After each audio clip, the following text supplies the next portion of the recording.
It started on a Thursday night, a week after Emma had moved into her small apartment on the edge of town. She had been excited at first, finally, a place she could call her own.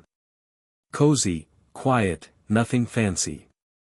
But the night she heard her phone ring for the first time, she knew something wasn't right. The screen read "blocked number," which she usually ignored. But that night, she answered. A woman's voice came through, soft, almost monotone. "Your neighbor's dog will be gone tomorrow." Emma froze. She didn't have any neighbors close enough to see, and she certainly didn't know if any dogs were missing. She laughed it off, told herself it was some prank, and hung up. The next morning, she stepped outside to get her mail and found a note taped to her neighbor's door. It was short, scribbled in a messy hand, "R.I.P. Max." The dog had died during the night, hit by a car while escaping the yard. Her heart raced. The call had predicted it. But it had to be a coincidence, she reasoned. She tried to forget about it. But the next night, the phone rang again. Another blocked number. She hesitated, staring at it. The same calm, detached voice. "You will spill coffee on your laptop tomorrow." Emma groaned. This time, she tried to shrug it off, telling herself it was impossible to predict something like that. Yet, the next morning, she tripped over her rug, sending her mug flying across the living room. Coffee soaked the keyboard of her brand-new laptop, leaving her frozen in disbelief. By the third night, Emma didn't answer. She wanted to ignore it, pretend it wasn't happening. But the calls kept coming.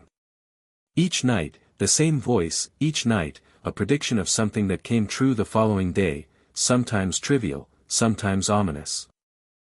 One night, the voice said, "You will find a stranger at your door tomorrow. He will not leave." Emma didn't sleep. When morning came, there was a man on her doorstep, wearing a hoodie and sunglasses. He didn't say a word, just stood there, staring. Her heart pounded. She called the police. By the time they arrived, he had vanished. Fear had taken root in her life, spreading like a virus. She stopped going out. She slept during the day, hid at night. She couldn't predict the predictions, she could only dread them. The calls escalated. Fires at nearby apartments. Car accidents down the street. The voice predicted events involving people she knew, and each morning confirmed the night before. She began documenting everything, the time, the words, the predictions. She tried to reason with it, to find a pattern, a clue, anything. But the voice never slipped, never gave an identity. No matter what she did, it stayed one step ahead. Emma confided in friends. They told her she was imagining it, stressed out, losing her mind. Their laughter cut deeper than fear. It isolated her even more. Weeks turned into months. She adjusted her life around the calls, avoiding risks, avoiding strangers, becoming a shadow of herself. She rarely left her apartment. Even the simplest tasks were weighed against potential predictions. Then came one night that made her blood run cold. "Tomorrow, someone you love will die," the voice said. Emma's mind raced. Who? What could she do? Morning brought panic.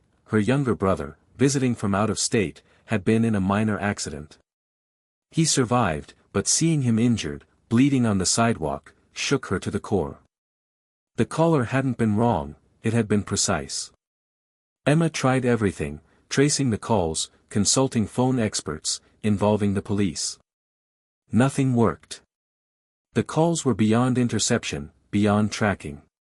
The phone itself seemed almost alive, as if it existed to deliver messages alone.